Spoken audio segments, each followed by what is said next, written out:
ओम शांति।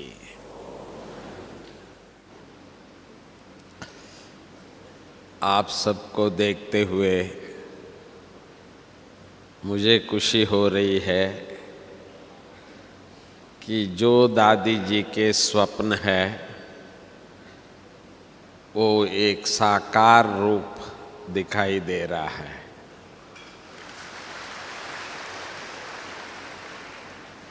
बट्टी तो होती रहती है, परंतु सबके दिल के अंदर यही था कि हम लोग दादी के दिन वहाँ जा रहे हैं और सभी की यही दिल है कि सुबह से शाम तक आज के दिन तो आप सभी दादी जी की महिमा सुन रहे हैं। मैं भी अपनी इस ब्राह्मण जीवन में जो प्रेरणा ली है,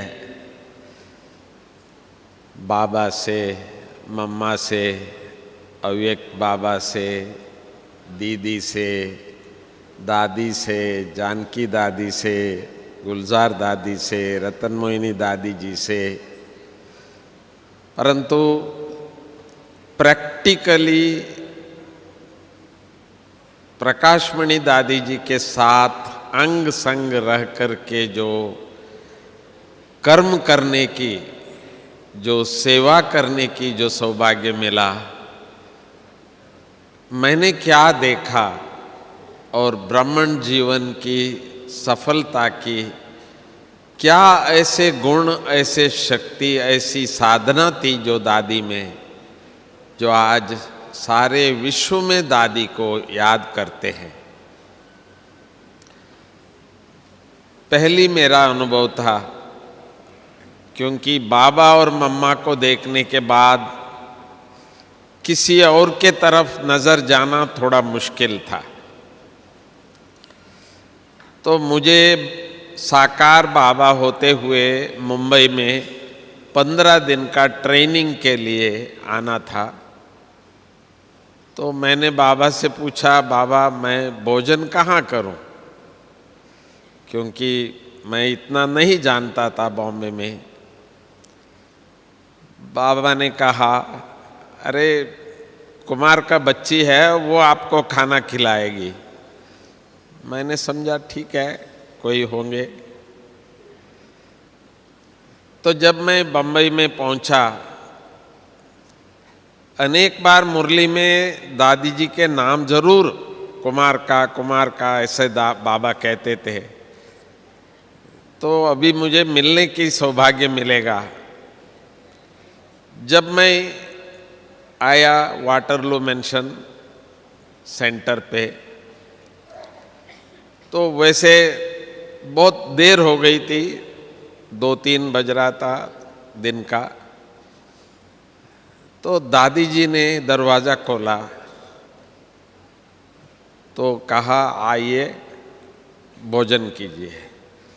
तो मैंने सोचा कि कोई कन्याएं जरूर होंगे, कोई तो होंगे वहाँ सेवा। तो मैंने देखा दादी खुद गरम रोटी बनाने शुरू कर दी। तो मेरे से देखा नहीं गया, दादी खुद अभी रोटी बना के देगी मुझे, कोई छोटे और कोई है नहीं, क्योंकि हमको बाबा ने पहले से ही आदत डाली है कि अपना हाथ से खाना पका के खाना है। तो मैं खुद अपना खाना 7 साल किया था। तो आज मैं देख रहा हूँ दादी जी मेरे लिए रोटी पका रही है। तो मैंने पूछा, दादी और कोई है नहीं आपके साथ? नहीं, उन सबको मैंने सुलाया है। और क्योंकि सारा दिन फिर काम होता है ना, शाम को भी होता है ना, तो जैसे दादी को रेस्ट भी नहीं लेना, दूसरों की रेस्ट का दादी को है। तो वो दिन आज तक मुझे याद है।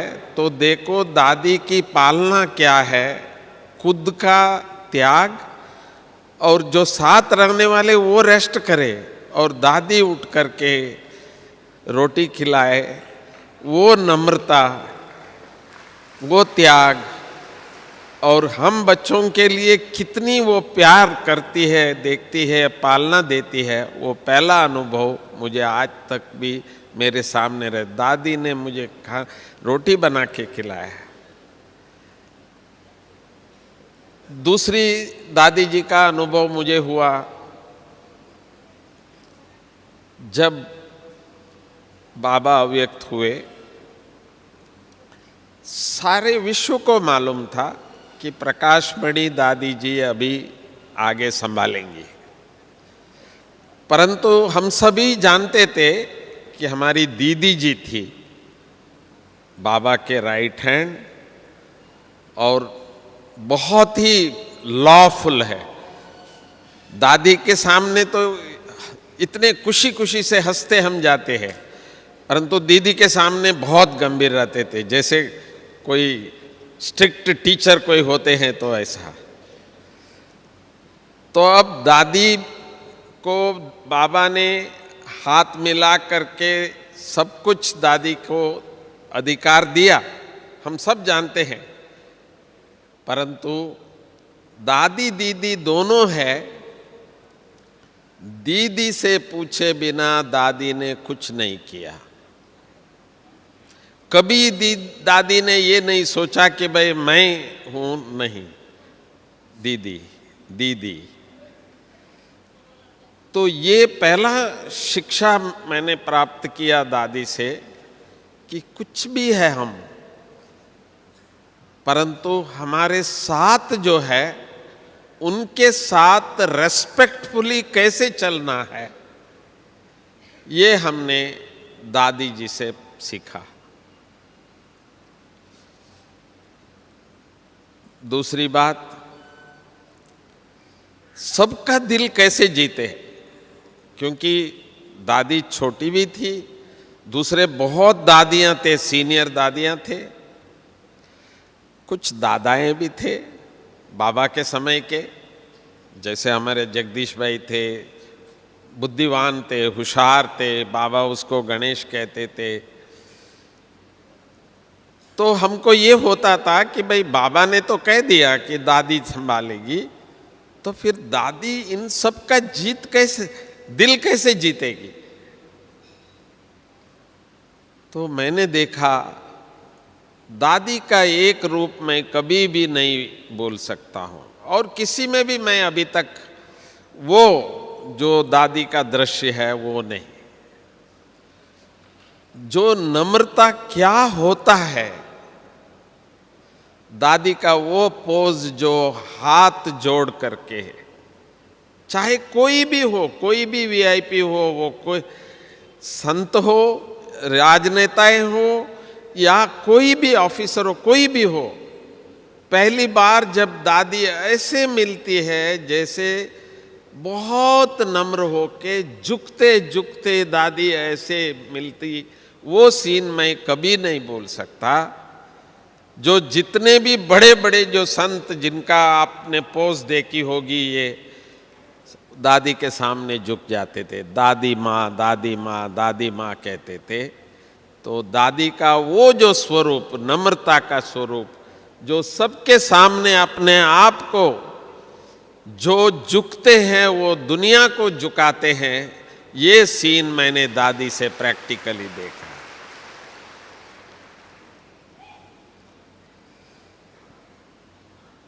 एक और अनुभव हुआ मुझे,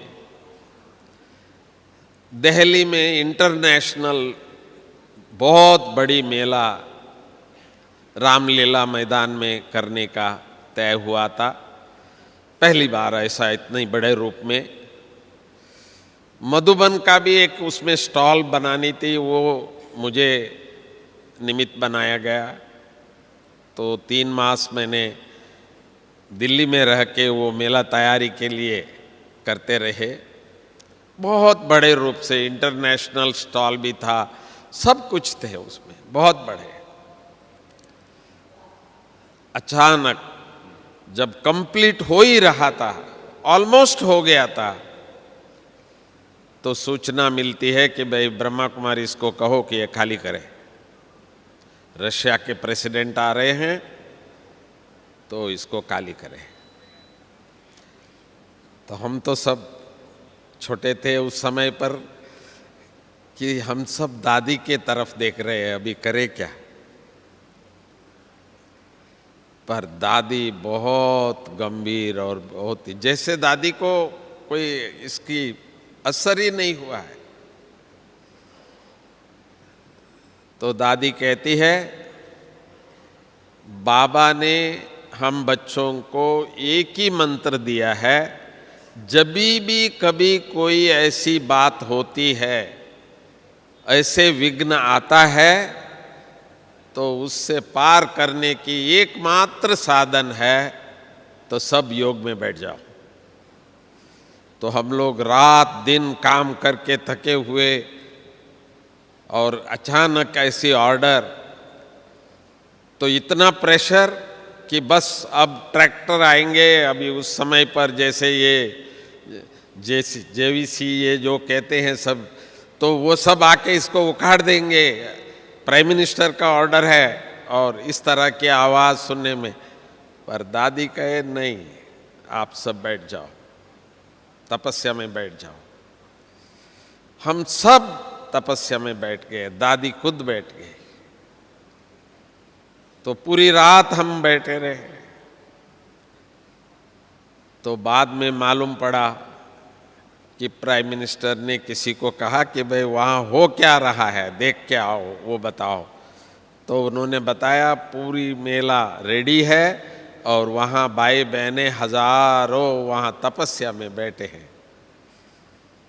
तो तुरंत सुबह हम लोगों को मैसेज मिला कि लाल किला में उन्होंने प्रेसिडेंट का शिफ्ट किया, और हम सभी वो सीन आज तक दिल में है कि दादी की दृढ़ता क्या है, संकल्प क्या है। एक और अनुभव हमने किया, दादी जी जब भी कभी कोई संकल्प आता है,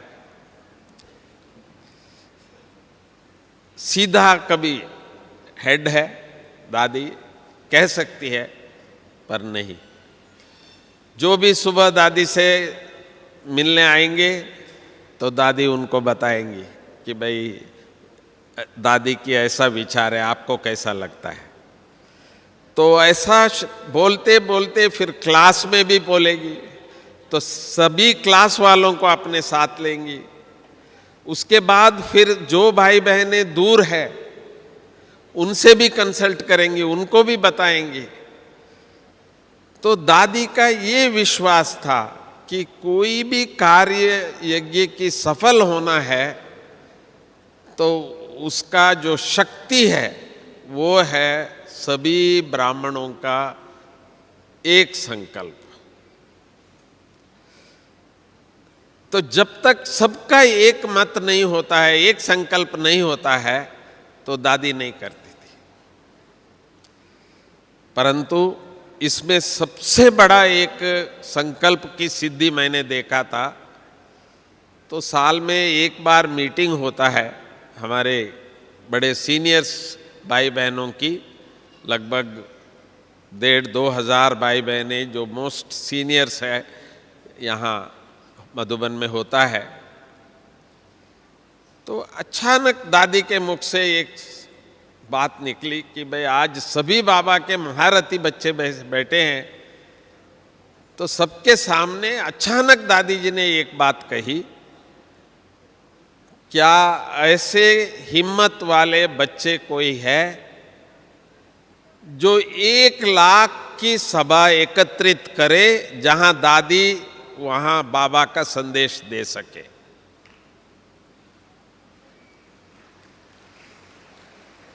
मैं भी साकी होके बैठा हूं, ये क्या कहा दादी ने। क्योंकि उन दिनों में 5,000 ज़्यादा से ज़्यादा कहीं 10,000 हुए हो तो वो तो बहुत बड़ी बात है। दादी ने 1 लाख की सभा कही और मैंने देखा सारे बाबा के बच्चे इतने एकदम जैसे सुन्न हो जाते हैं, ऐसे सब बैठ गए। परंतु एक ऐसी आत्मा थी जो हमारे साथ है, गुजरात के सरला दीदी। धीरे से उठी तो हम सब हैरान हो गए। कहा, दादी हम कोशिश करेंगे। जो खुशी उस समय पर सबको हुई, जो तालियां बजा उस समय पर, और सचमुच सारी सभा की सबका एक संकल्प हुआ, दादी ने कहा है और हम सबको करना है। और सबको ऐसा हुआ कि हम दादी को, सरला दीदी को सहयोग देंगे और दादी के संकल्प को हमको पूरा करना है। तो इस प्रकार की सबके मन में ये दृढ़ता हुई। जैसे मनोरमा दीदी ने बताया आपको कि भाई वो फोन वोन की बात, तो मुझे भी संकल्प आया, यहाँ तो 10-15 हज़ार में तो हम देखते भी नहीं है, बात करना तो दूर रहे, अब लाख लोग हो गए तो कम्युनिकेट कैसे करेंगे। तो वहाँ जो है, वहाँ क्या हो रहा है, कौन आ रहा है, कैसे मालूम पड़े। तो उस समय पर फर्स्ट टाइम रिलायंस का फ़ोन निकला था, तो 1000 फ़ोन हमने उस समय पर लिया, जो उस कार्य से वो शुरू हुआ। उस समय पर जो मुझे वो सीन याद आता है, किस तरह से लाख से भी ज़्यादा भाई बहनें वहाँ एकत्रित हुए थे गुजरात के। तो मैं आज के दिन वही देख रहा हूँ कि संकल्प शक्ति की क्या होती है दादी जी का, और वो कैसे बाबा ने सिद्ध कराया। इसके बाद तो ऐसे क्यों लगा, सबको इतना मतलब निश्चय हो गया कि दादी ने कहा है तो हो जाएगा। हर एक ने अपने अपने जोन में भी वही मेला, इतना बड़ा वो प्रोग्राम करते रहे और सब जगह में लाख तक होता था और सक्सेसफुल हुआ। जिसको हम कहते हैं, जैसे दुनिया में रेवोल्यूशन कहते हैं, ऐसे ये जो बड़े रूप की रेवोल्यूशन जो है, वो दादी दी ने सेवा का किस तरह से कराया अपना संकल्प से, वो हमने प्रैक्टिकली देखा। इसी प्रकार दादी जी में ये तो आप सुनते ही है कि नंबर 1 स्टूडेंट थी। हम सभी एक बार सत्संग करते हैं, एक बार मुरली पढ़ते हैं, परंतु हमारी दादी जी कम से कम दिन में 4 बार मुरली पढ़ती थी। तो स्टूडेंट भी क्या है, वो भी दादी नंबर 1 स्टूडेंट है, ये अनुभव भी हमने दादी से किया। तो इसी प्रकार वैसे हम कहते हैं दादी ट्रांस में नहीं जाती है, ये जरूर है। जब दादी पहली बार बाबा के सामने आई थी तो दादी को बाबा नहीं कृष्ण दिखते थे, परंतु उसके बाद कभी दादी ट्रांस मैसेंजर नहीं थी।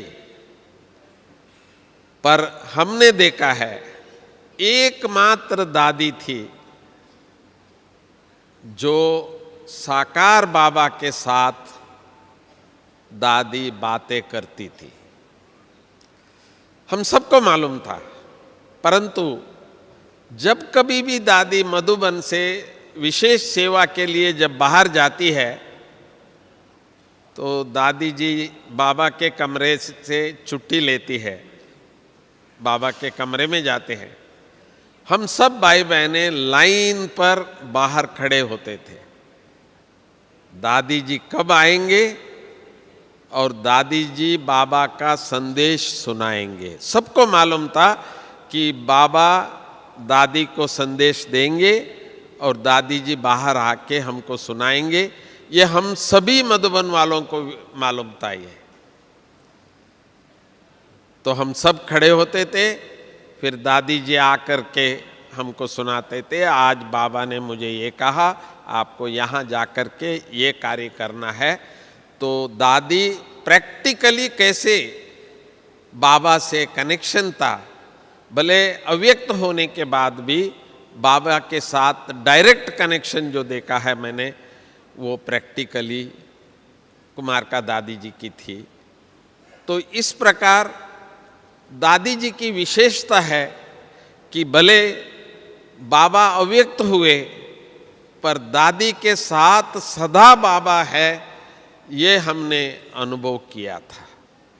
तो आज भी आप सबको भी मैं यही कहूँगा, मेरा अनुभव आज भी, जैसे मैंने दादी जी के साथ रात दिन, चाहे देश चाहे विदेश, जैसे मुन्नी बहन भी दादी जी के साथ रहती है, तो ऐसे अनुभव करता रहा। और आज भी मुझे ऐसा महसूस होता है कई बार, मैं नहीं कर रहा हूँ, बाबा मम्मा दादी मेरे साथ है और दादी आज भी हमसे वही कार्य करा रही है। ये अनुभव मैं रात दिन करता हूँ। लास्ट एक बात सुनाऊंगा। उम्र के साथ भी शरीर का थकावट होता है, कभी कभी सेवा भी थोड़ा सा कुछ ज़्यादा हो जाती है तभी भी थकावट होता है, या कभी कोई ऐसी बात भी होती है तो भी थकावट होती है। पर मेरे पास एक छोटा सा दादी जी का फ्रेम किया हुआ चित्र मैं रखा हूँ। जब भी मैं वो हर्षित मुक्ता, जो दादी का हंसते हुए जो चेहरे का जो एक पोज है दादी जी का, वो सदाई मेरे सामने रहता है। जब भी मैं देखता हूँ मेरा सारा थकावट दूर हो जाता है। ऐसे लगता है कि जैसे मैं बाबा का गोद में हूँ। ओम शांति।